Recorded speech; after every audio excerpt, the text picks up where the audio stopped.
Hey guys, welcome to my channel, and in this video I'm gonna show you how you can change location on your Android phone. So it's super easy and we will make sure you get it right. You just make sure you are logged in and using the latest version, and make sure to watch the complete video carefully to avoid forgetting anything and making mistakes. So let's get started.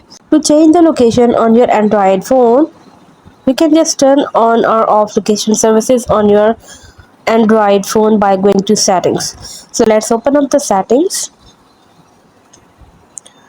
and here you have to search for the location.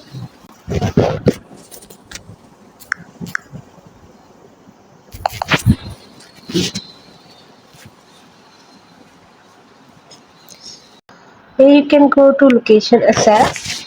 You can toggle the switch to turn the location services on or off. So guys, here you can see change option.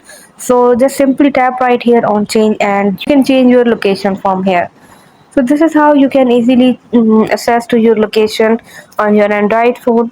Hope you guys like my video. Please consider showing your support by commenting, liking, sharing and subscribing to my channel for more valuable content in the future.